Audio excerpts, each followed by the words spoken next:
What's up, everyone? Hello. First off, I want to thank you all for being here. As in the words of Jay Z, you could have been anywhere in the world, but you chose to be here with me. And I thank you for that. No, sincerely, thank you guys for that, for watching and supporting if you want to support. Real talk. Anyway, House of the Dragon Season 2. Um, I personally been anticipating this.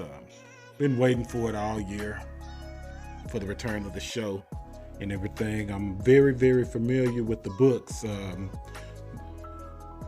Rogue Prince and The Princess and the Queen.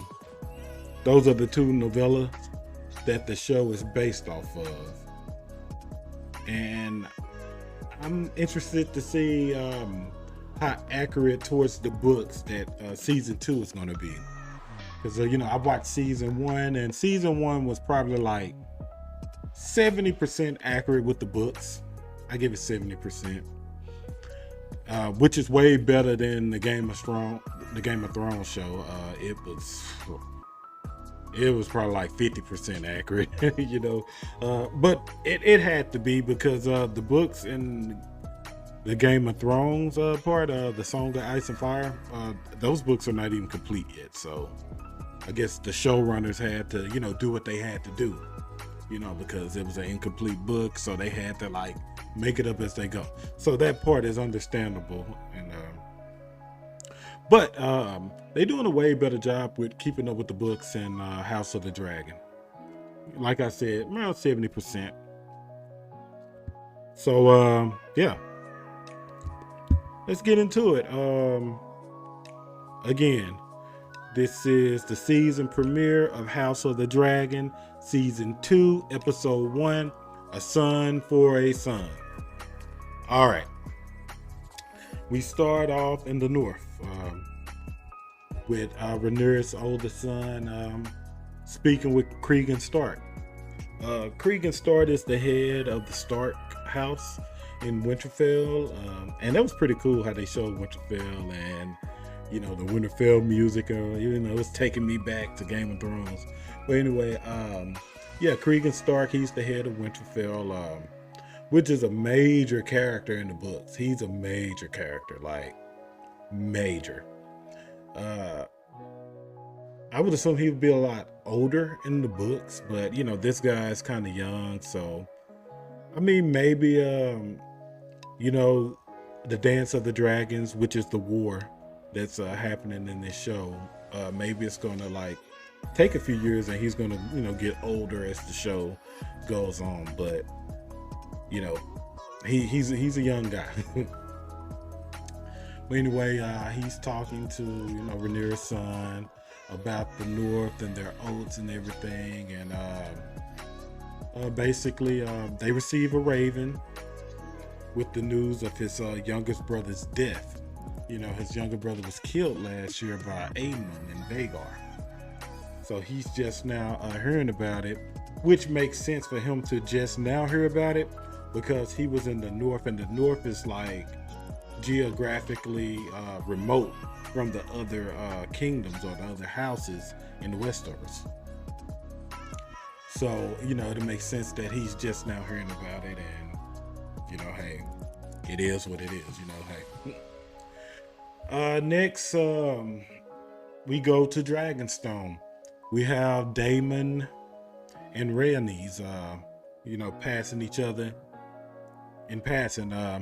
She's coming in from, just riding her dragon Meleys, and he's getting ready to go out. They both dressed up in armor. He's telling her, hey, come fly with me. We need to do this. We need to do that. She's like, no, my dragon tired and I'm tired. So I'm going in. He's like, I command you. She's like, you're not the king. So you can already see the type of relationship that's developing there. And also, he called her out. Because you remember last season when the Greens was putting the crown on Aegon, and they was in the dragon pit. She went down there, got her dragon, and she came before them on top of her dragon, and she could have ended this thing like that. But she chose to show mercy and, you know, let those guys live. But he called her out. He was like, you should have killed them then, you know. But she didn't. She showed mercy. And one thing I know about this franchise, or in the books and on the show, is when you show mercy, it always comes back to bite you in the butt. You got to kill your enemies in this world, because they always come back. Always. But anyway, so next scene,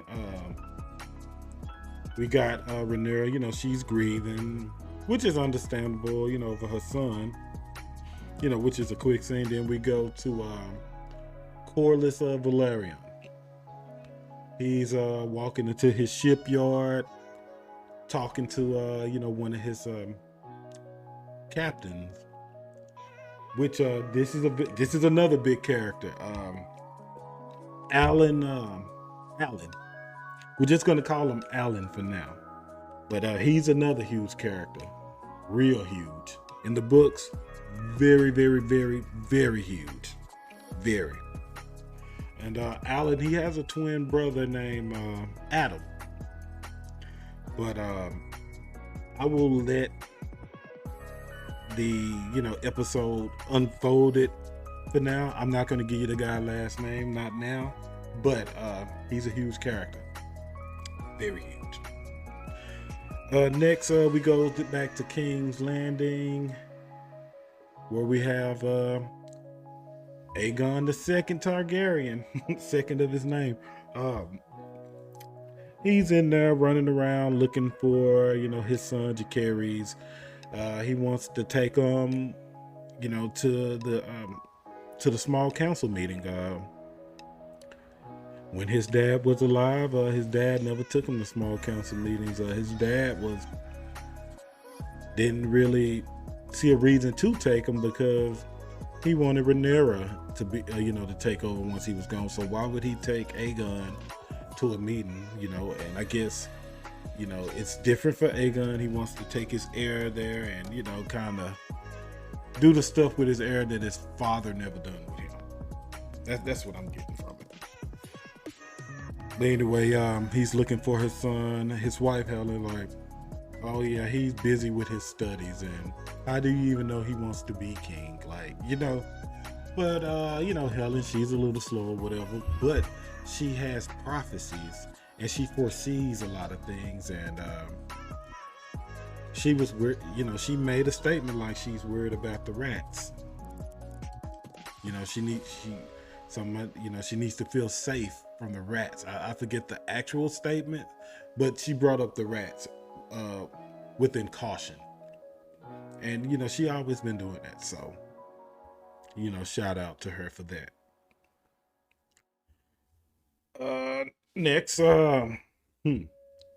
Next we cut to Queen Alicent and her new boy toy, Kristen Cole. They're having an affair. They're having relations with each other, and this is not in the books, so this is new territory. So it's going to be interesting to see what happens with this, because something's going to happen. Something always happens. Somebody's going to find out. But anyway, they start the small council meeting. Aegon is Joffrey like. He acts like Joffrey a little bit. To be quite honest, he's giving me Joffrey vibes, you know. But he's not as psychopathic, as, if that's a word. He's not a psychopath like Joffrey. Joffrey was a freaking psychopath. Like, he enjoyed seeing things hurt. I think this guy, he has the same maturity level as Joffrey. You know, he's immature. But I think he's more like lustful. And, you know, like that type of thing. Like he likes to just drink and laugh with his friends. But he's immature. I mean, you seen the display he did with with Lord Lannister, you know, when Jacaerys was messing with his little ball that he have in a small meeting, and you know, he was going to make his son ride that guy's back. Like what the heck, dude? Why are you doing that? But anyway, they're having a small council meeting. Aemon, he eventually shows up to the meeting, loyal to his brother, ready to attack, trying to get those guys to, you know, attack. But I think Alicent and Sir Otto, they're still trying to find like a more diplomatic way to handle this, because you know, they really don't want war. They really don't want war. So yeah. Next scene, you know, we have Loras. Loras Strong, the Clubfoot. This guy, Loras, he's a dangerous character. You think Littlefinger and Lord Varys in Game of Thrones was cunning and smart? Loras is like the two of them mixed together times 10. This guy, he's the most manipulative, brilliant mind in the whole franchise. Like Game of Thrones, I mean, all the novellas, every one of them. He's the ultimate puppet master. You know, he makes a little comment, I was trying to find you earlier, but you was disposed. He said that to Queen Alicent, you know, which I think he already knows about the affair, because he knows everything. And then he was explaining to Queen Alicent that he got rid of all her servants and handlers and replaced them with loyal servants and handlers, you know.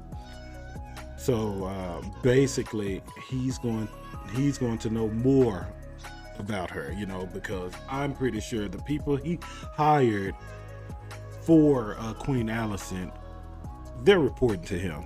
I mean, there's no way they're not reporting to him. And I'm pretty sure he already knows about the affair, and he's probably going to use that to his advantage at some point. You know, because this guy is dangerous. Trust me, he's dangerous, you know. So next we got King Aegon holding court with the small folks. You know, they come up and, you know, tell King Aegon about their grievances, and then he offer them solutions. You know, the first guy came up, hey, I'm losing half of my flock of sheep. And he was like, okay, well, I'll replace your sheep. But his grandfather, Sir Otto Hightower, which is the hand of the king, you know, he interrupted him like, we cannot give him that, you know, because if you make a promise to him about the sheep, you're going to have, you know, all these guys coming here asking for sheep. So you tell one, you know, you're going to have to tell the rest. But basically, every time a small folk representative comes up and asks him for something, it gets shut down by Otto. And I can see that Aegon is probably annoyed by that. Like, hey, I'm the king, let me rule. Like, why do you have to always interrupt me? You know, which, you know, I understand that could be annoying, but you know, Otto Hightower, he's been the hand of the king for like what, 3 kings prior to him? No. 2 kings. King Jaehaerys and King Viserys. Yes. So Aegon is his 3rd king. But anyway, yeah. So hey, the guy has experience, but you know, Aegon, he's a young king. He want to do it his way. You know. So after that scene, Loras Strong, you know, the puppet master, he comes to Aegon and start planting seeds of mistrust between Aegon and his uncle Otto Hightower. And, you know, if you guys noticed that, I mean, I'm like watching that guy. Like every time he's on screen, it's always something, you know, like, you know, so he, you know, he separates Aegon from his little lick spittle friends or whatever, to like plant those seeds into his head about his grandfather. So the guy is very, very sly. Next, we got Missandei, the White Worm, smuggling herself from King's Landing to Dragonstone. They board her ship. They take her to Daemon, and Daemon is pissed. Like, you are a traitor. You should have killed Aegon when you had the chance. You delivered him to the throne, so you're a traitor. You helped him usurp Rhaenyra's crown. Blah blah blah. And he's just angry. He's angry. He wants action right now. And the Black Council, they're moving too slow for him. So he's just angry and lashing out at everybody. He even lashed out at one of the twins. I think it's Sir Eric. He's like, and you should have killed him, when you had the chance, and this and that. And Eric was like, well, I escaped and came here to serve Rhaenyra. I am loyal to her, but he, Daemon wants blood. Simple as that. He wants blood. So, hopefully, he'll satisfy his bloodlust or whatever. Okay, next, we have Rhaenyra. She kind of, comes back from her grief. Her son remains come in, his clothes and everything, and she finally gets to see it. And I guess once she see it, that was like, I guess, the last step to where she can just accept it. So she's somewhat coming out of her grief.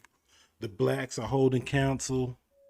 She come in there, they're trying to make plans, and she step up and she just says this, I want Aemon's head, and walks off. So hey, the queen has spoken, right? And then so we go back to Daemon and Missandei and the White Worm. And, he talks with her with a more cooler head, and, she explains herself a little bit more about the situation and everything. And he asks her about her connections in King's Landing, which to me is letting me know that he's plotting.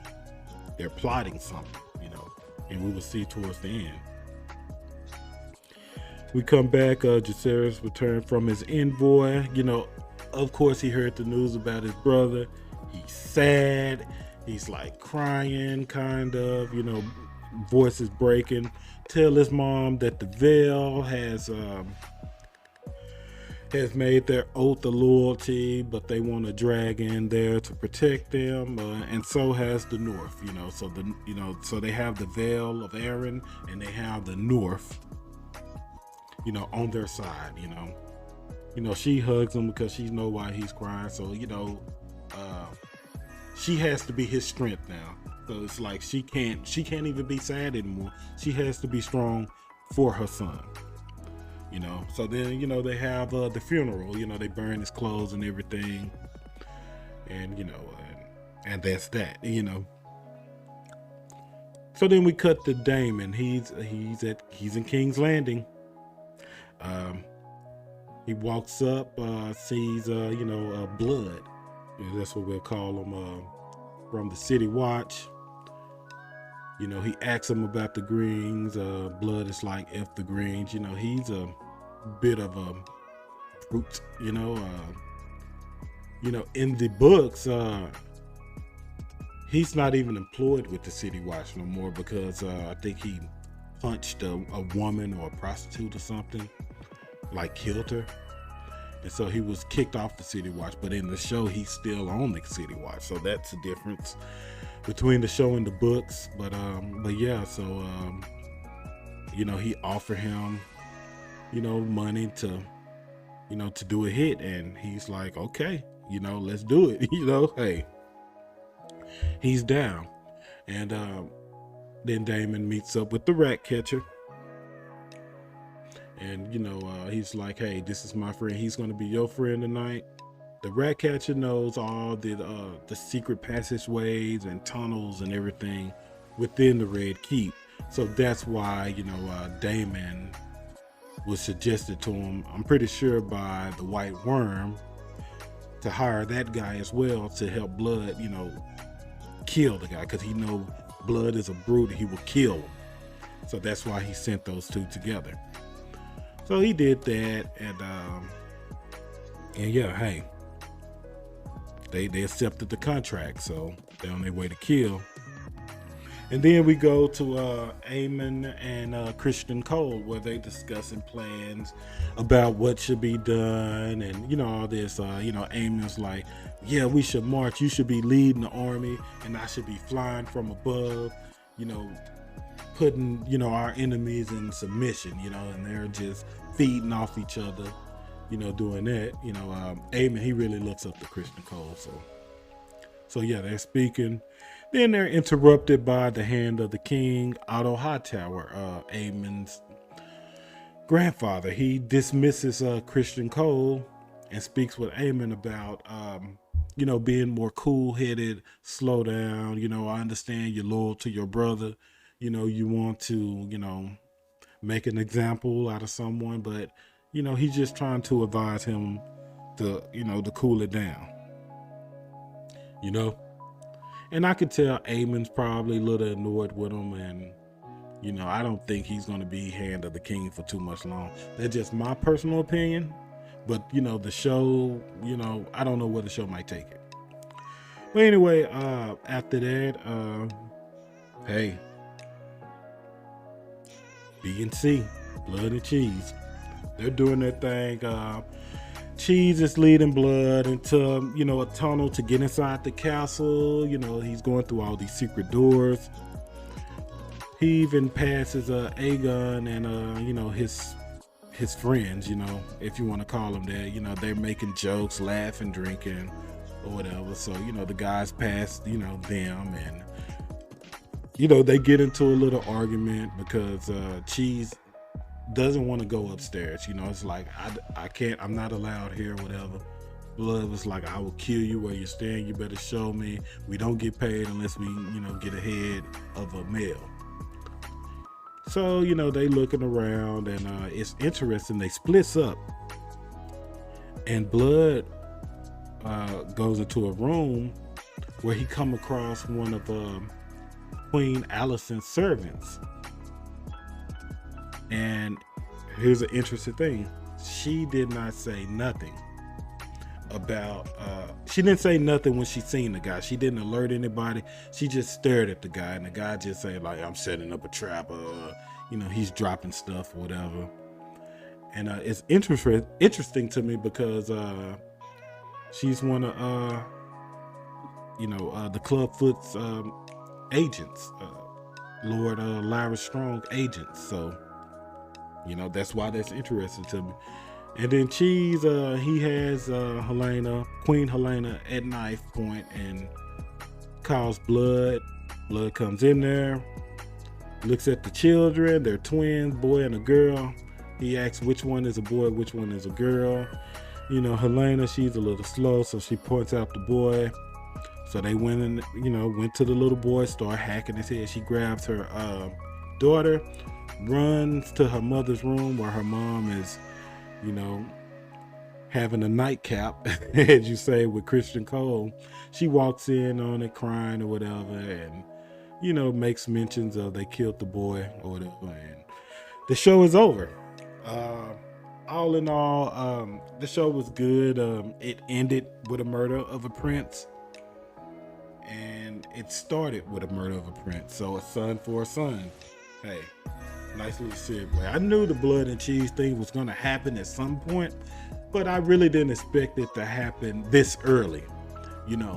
I really didn't expect that, but hey. So, it's all the diplomacy is out the window. You killed one of the prince of the blacks. Now you killed the prince of the green. So it's war now. It's no more talking, no more peace treaties, none of that. It's war. We're gonna fight. It's go time now. But anyway, like I said, all in all, good episode. Oh yeah, another interesting thing. I like the new intro with the tapestry, telling the story. I haven't just paid too much attention to the intro, to like see the story, but I probably make a video breaking down the tapestry, like the story that it's telling, because all of these intros always tell a story, all of them. But anyway, that's the video right there. If you guys, stayed with me the whole way around, hopefully you enjoyed it. I enjoyed doing it.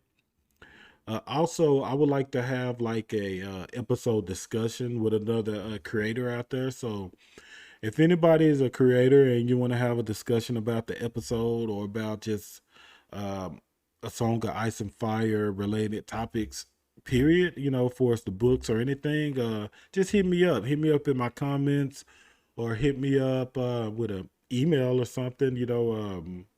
I would love to, have discussions with people about this stuff. In my personal life, I have no friends that are into this, no family members, no co-workers. So I'm the only Game of Thrones guy in my circle. So, it'll be nice to like, be able to talk to other people about this stuff. Hey, I think it'll be cool. But anyway, that's the episode. Thank you guys for watching. Subscribe, like it, just let's push this out here. I'm gonna come with a review every week. So yeah. Thank you guys for watching and peace out.